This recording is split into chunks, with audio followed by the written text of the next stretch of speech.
They're big. It's kind of a lot like playing with big toys. They're bad. You have to be a little crazy, and you have to have a good time. And they're Bay Area bound. Man, the fans are fanatics.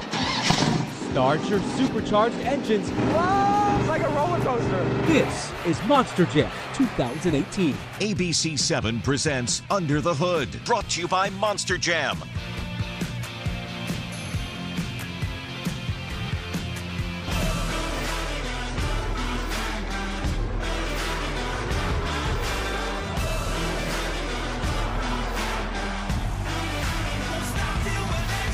For more than 25 years, Monster Jam has taken the world by storm. Welcome to Beijing. Hello, Monster Jam.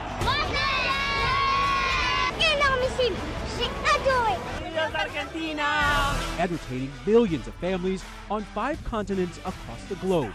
Been all around the world doing this stuff. Over 30 countries, 60,000 plus people at these shows. It's no joke anymore, and it's serious business, and we love what we do.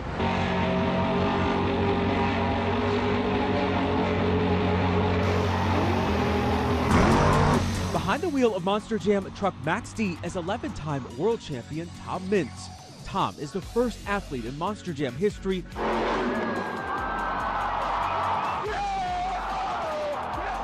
to master the front flip, land the double back, and push the fearsome freestyle to the extreme. Were you instrumental in actually creating Max D? Absolutely, I was the creator of chaos. Max D's been around for 14 years.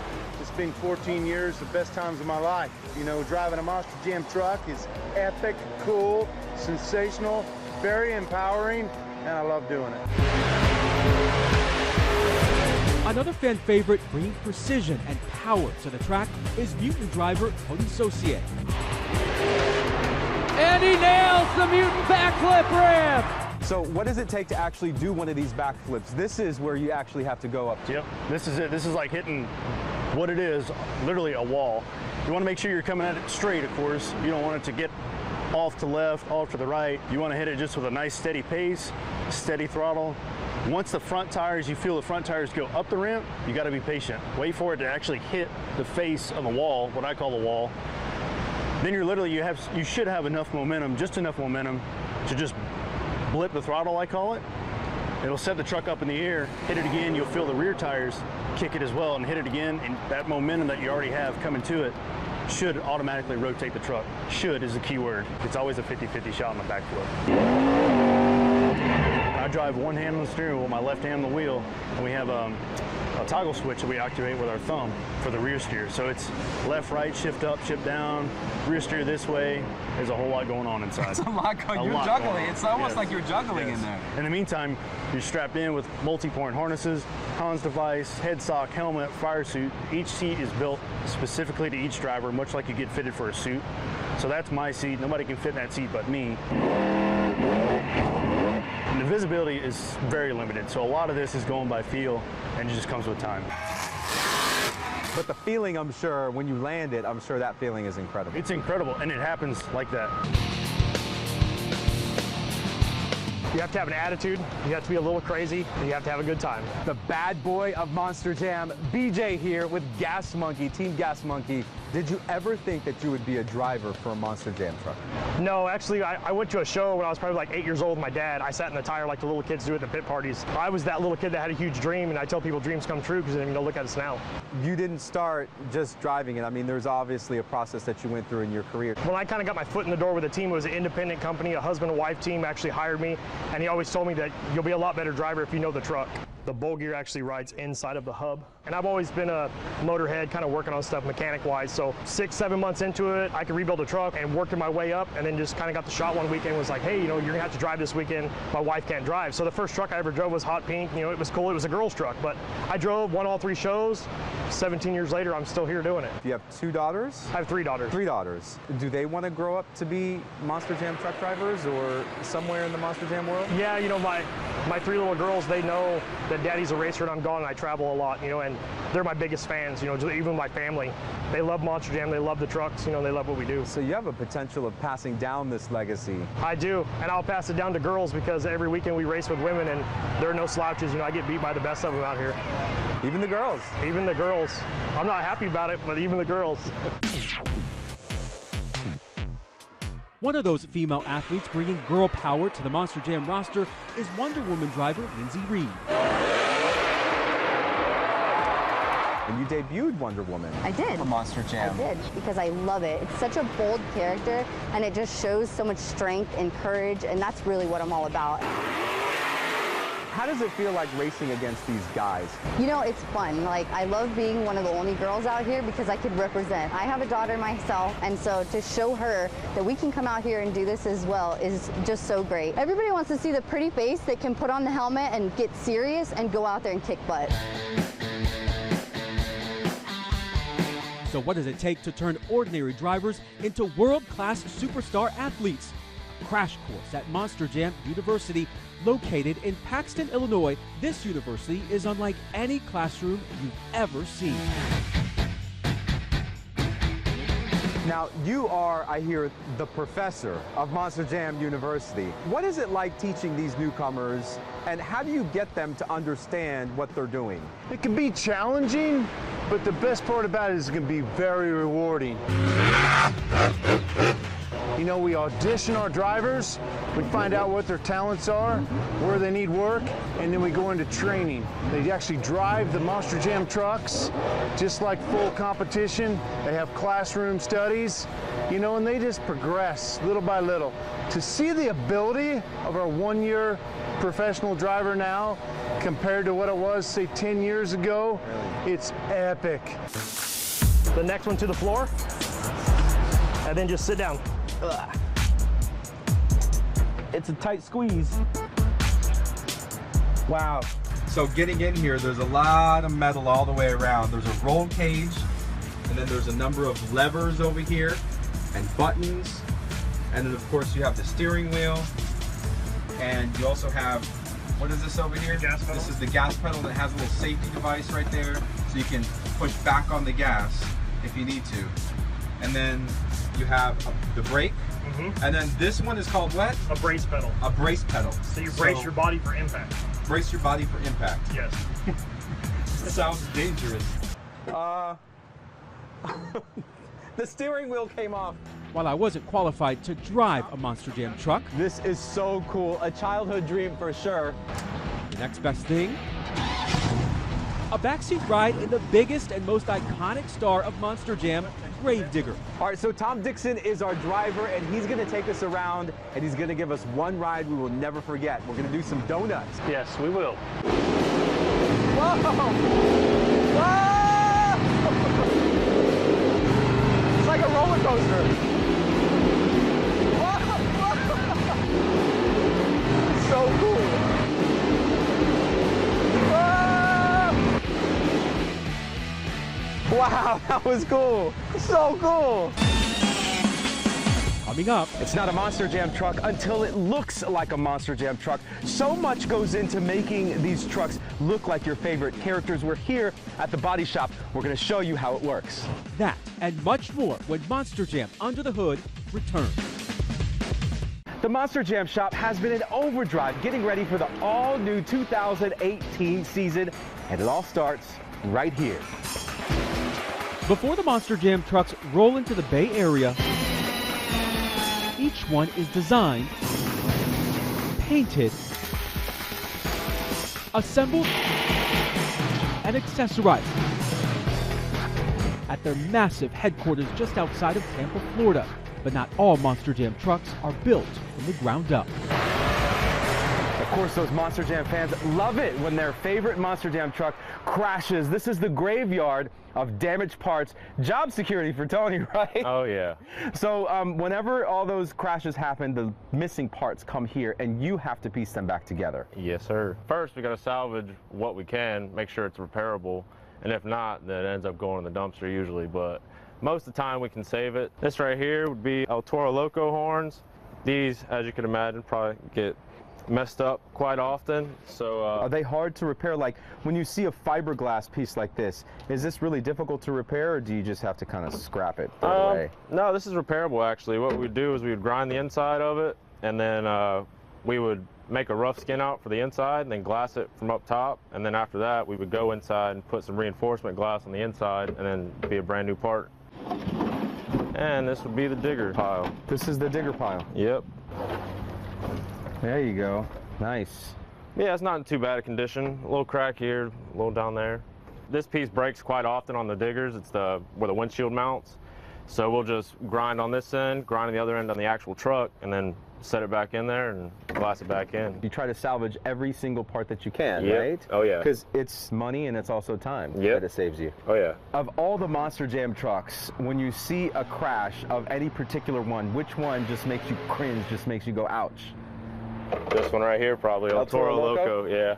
It's got more curves and body lines than every other truck, and it seems to wreck more than any other truck.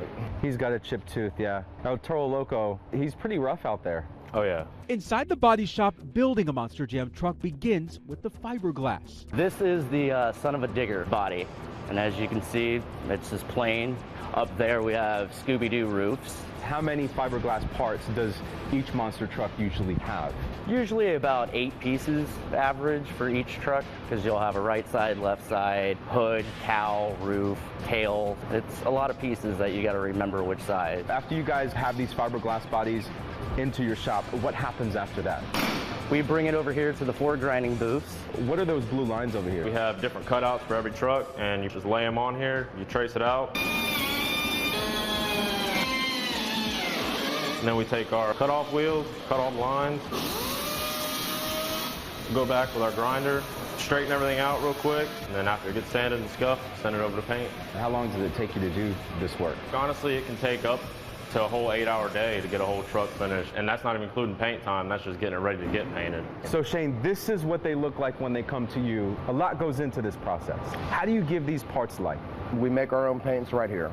We have a solvent-based mixing room, and we also have a water-based mixing room. We use a PPG system, so we'll use these toners to measure the paint.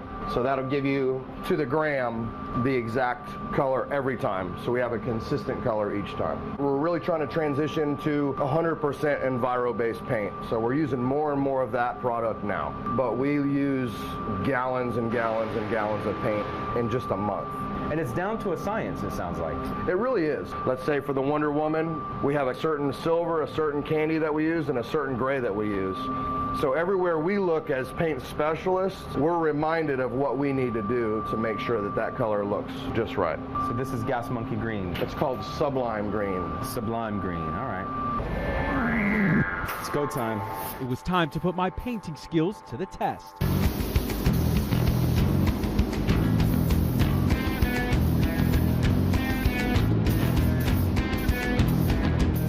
Man, you did a wonderful job. We're not hiring painters right now, but if this TV thing don't work out, you can call us. It's kind of relaxing, to be honest with you. Yeah, you get in your zone. Get in your own little environment. You start painting. Yeah, you did a great job. Thanks, I man. appreciate that. Appreciate it. Good job.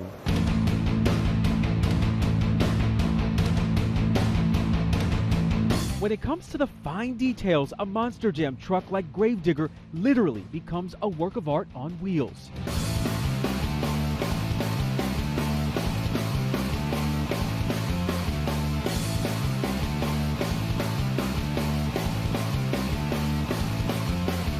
The man behind the paintbrush, Jim McShay, the only one allowed to hand paint each Gravedigger truck. He's been doing it for more than 20 years.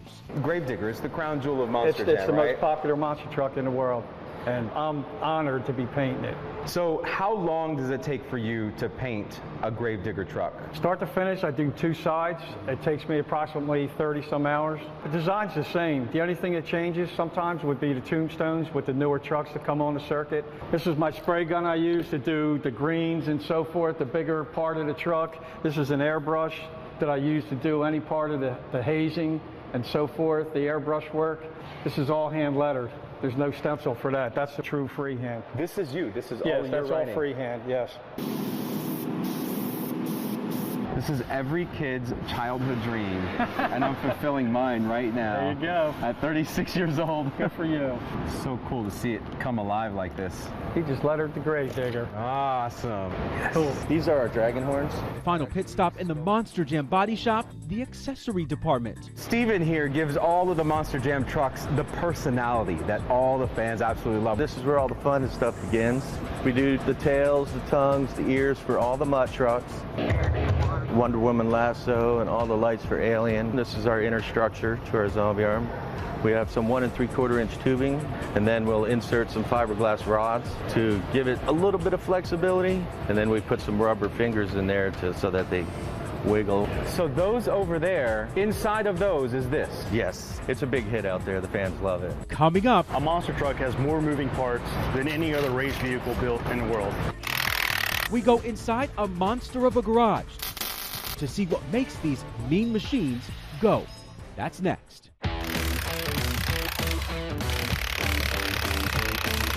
For these mechanics at Monster Jam's automotive shop, it's a balance between speed and precision. Monster Jam's so big, all over the world. We hire a lot of new crew guys, a lot of technicians. So we get a brand new mechanic. He might not know how to work on a Monster Jam truck, so we bring him into this area and we do it.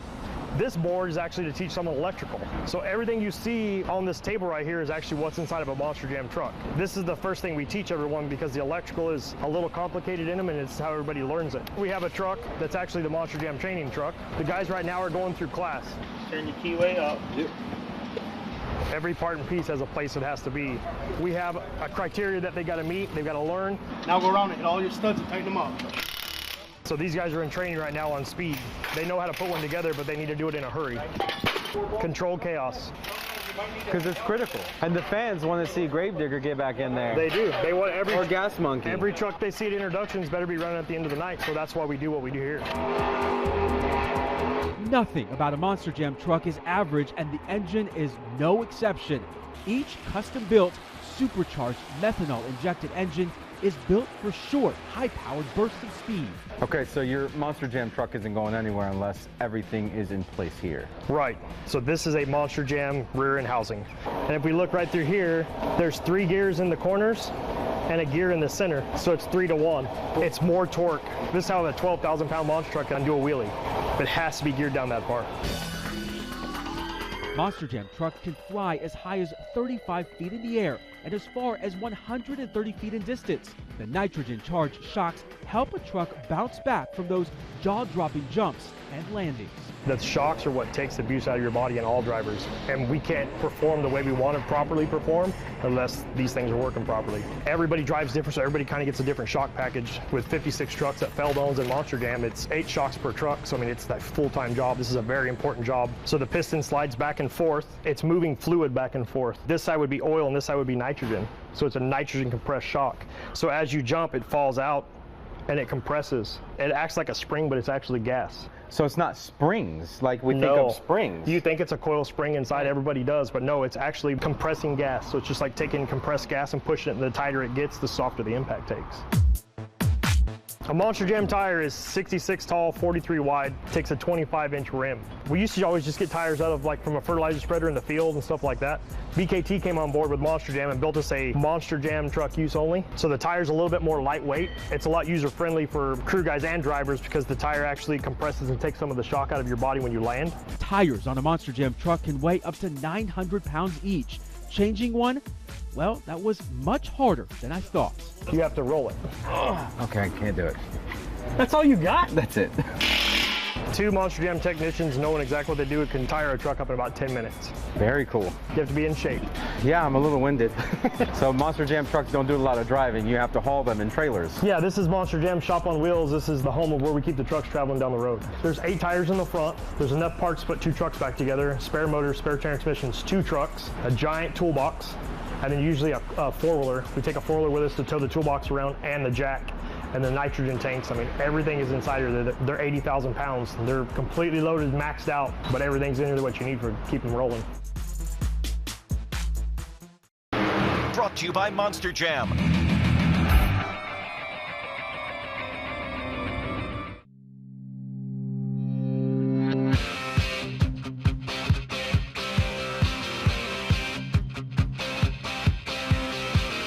It takes more than 7,500 tons of dirt and a crew working 3 days around the clock to transform Oracle Arena into the official Monster Jam track and field of play.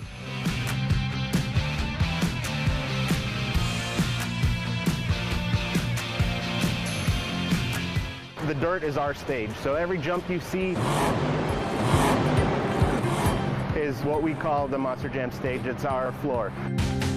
Is there something underneath here? Are there layers, or is it completely dirt? This is all completely dirt. So what we're standing on now is all, you're about on 4 feet of dirt here to the ramps, which you got 5 and 6 feet of dirt on the outside. They'll pack everything in, shape it, slick it off, and we're good to go. When you look at this dirt, it's clay. It's not like just dirt that you would see. It's not sandy and dusty, right? Yep, this is what everybody likes. It packs in nice. The ramps will stay from the first truck all the way to the last. Just hours before each Monster Jam competition, the pre-show pit party gives diehard fans an all-access pass to meet their favorite athletes and to see the 12,000-pound machines up close.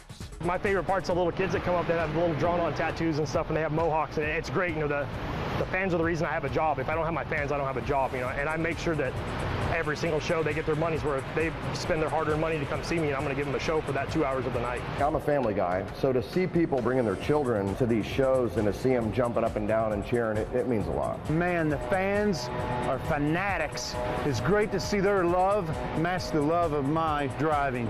Including my 6-year-old son. He is like the biggest Monster Jam fan that there is. So was I when I was young as well, in the Astrodome watching it with my dad. This is a new trick that they're trying at Monster Jam Maximum University, handstand. He just named it the maximum handstand. No way. Yeah, balancing a Monster Jam truck on the front end. Wow. It's challenging. It's super cool. You got to use every part of your body. One hand on the steering wheel, one on the shifter, left foot on the brake, left foot on the gas. Takes a lot of focus. We're always trying to elevate the bar. What's next? What's the next stunt? How much faster can we go? What can we do to change the trucks to make them better? What can we do to the show to make it better? So Monster Jam's always evolving and getting better and better each year. The possibilities are endless at Monster Jam. If you can think of it and we can build it, let's do it. Monster Jam takes over Oakland's Oracle Arena February 17th and 18th, 2018. I want to thank everyone for watching, and as a big Monster Jam fan myself, I will see you at the show.